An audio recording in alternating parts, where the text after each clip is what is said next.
From goalkeepers using glue to paying off referees, these are football players getting caught cheating. And let's start off with Marwin Hitz, because with the game on the line, he completely bamboozled the referees. See his foot here? Yeah, that dude's up to no good. His goal? Make his opposition's life a living hell. But never in a million years did he expect this. Modeste did step up. He's standing. Sheesh. One small kick of the grass made all the difference. Which is crazy because if Hitz can get away with cheating, you better believe Luis Suarez is going to be doing the same. The 2010 World Cup, and all bets were off. Ghana was trying to become the first African team to ever make the Final Four. Meanwhile, Uruguay was looking to qualify for their first FIFA World Cup semifinal since 1970. This match could have gone either way, but not if Luis Suarez had something to say about it. He crossed lines nobody else would have dared to cross. One of those up for it. It's going to get the flick in. And Muslera. Oh, cleared on the line. And cleared on the line. A second. Dang, Suarez just intervened with fate. Suarez felt bad, right? Wrong.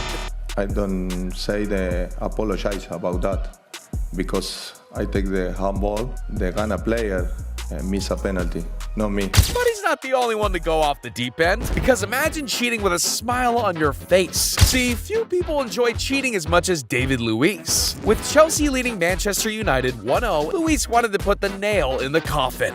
However, it didn't matter how. He just wanted to get the job done. David Luiz to start with. Just kicks him after the ball has gone right in front of Sean Massey. He's smiling, David Luiz. First the flop, then the laugh? Man United just got Although, that wasn't even David Luiz's biggest cheating incident. Because when David Luiz and Zlatan Ibrahimovic joined forces, you already know there's gonna be fireworks. These dudes said, F the referees, we're creating our own free kick line. Now, normally I'd call these dudes crazy for messing with the refs, but then I remembered the 2009 match between Chelsea and Barcelona. This game had it all. High stakes, goals, and an unprecedented amount of bad calls. Hey, he stuck his legs! He stuck his legs!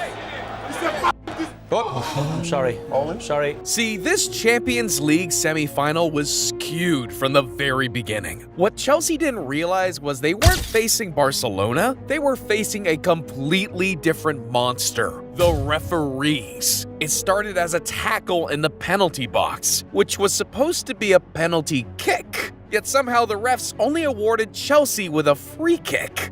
However, this was merely the beginning. And Drogba controls.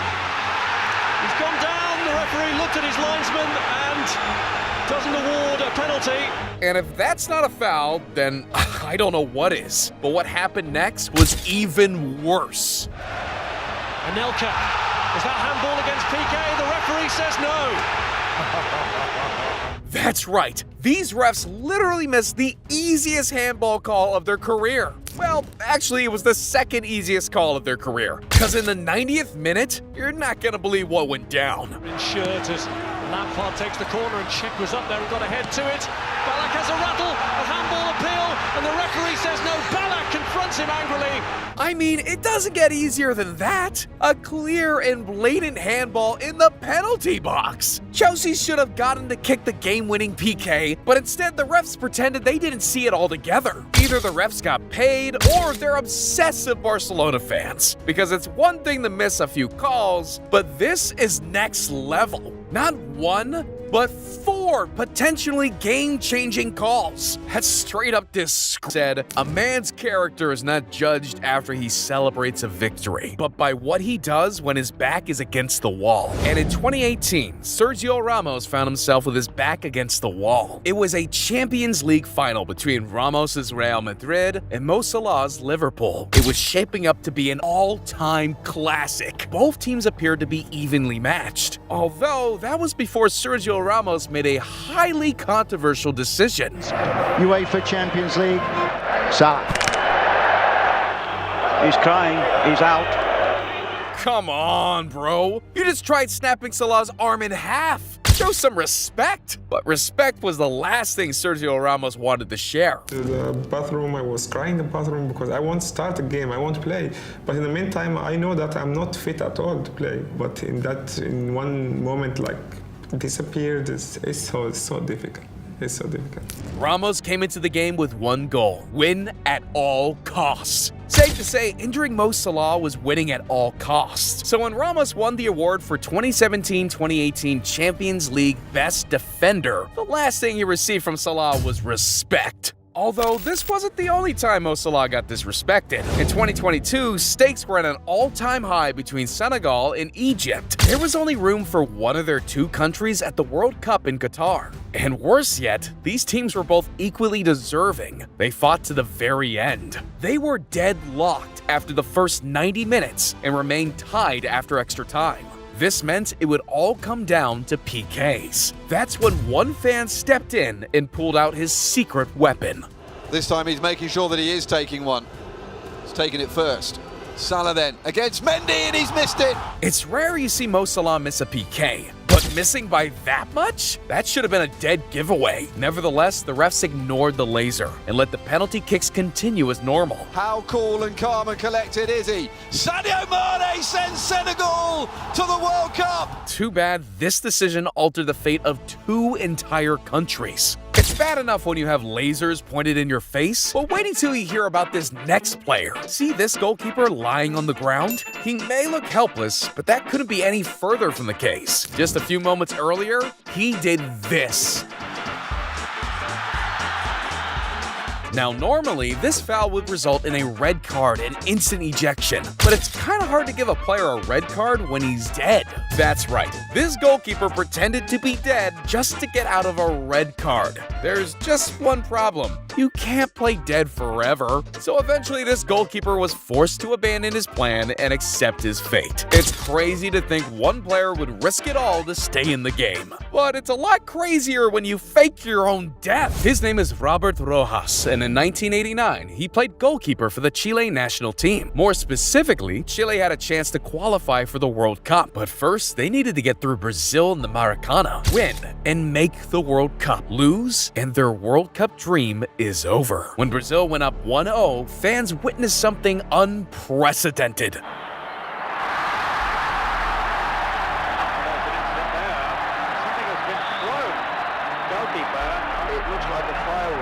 Now, fans assumed that Brazilian fans threw a flare at Robert Rojas. What else could have happened? This guy fell on the ground bleeding and had to be treated by the doctors. Everyone was worried for Rojas' life, including the Chile national team. They left the pitch in protest and refused to continue the game. But a day later, everything was turned upside down once this image appeared on TV. The image showed very clearly the firework had not hit Rojas. And not just that, but the doctors also admitted the injuries looked weird for a flare. This confirmed fans' worst fears. This was all a setup. Later, Rojas confessed what really happened. This whole time, bro had a razor blade hidden in his goalkeeper gloves and cut himself with it to fake the attack. The coach, the team doctor of Chile, no one was safe. The entire Chile national team was involved. All that effort just to get Brazil disqualified from the World Cup. Instead, Roberto Rojas ended up receiving a lifelong ban from football. One can only hope this serves as a learning moment for current and future players. Just like I hope Neymar starts changing his ways. Because by 2018, Neymar was trying to live two different lives. There was Neymar, the football prodigy.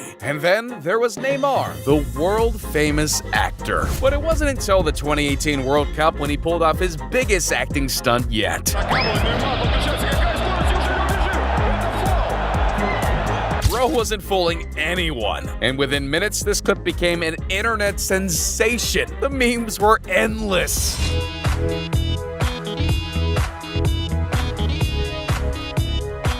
We already knew Neymar was a flopper, but no one saw this coming. Well, actually, I lied. Before the World Cup even started, KFC saw it coming from a mile away.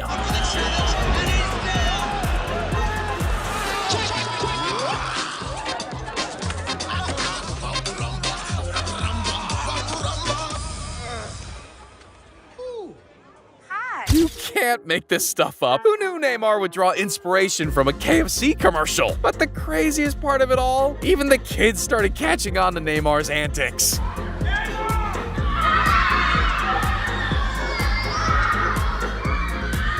Forget the gritty and the dab. There's a new move in town, the Neymar roll. However, flopping has nothing on what Ivan Toney tried to get away with. The Brentford striker hasn't played a game of soccer since May 6, 2013. But if there's one thing athletes shouldn't do, it's this. Ivan Toney made 13 bets on his own team to lose in 7 different matches between August 2017 and March 2018. Toney was not in the squad or eligible to play in any of those matches.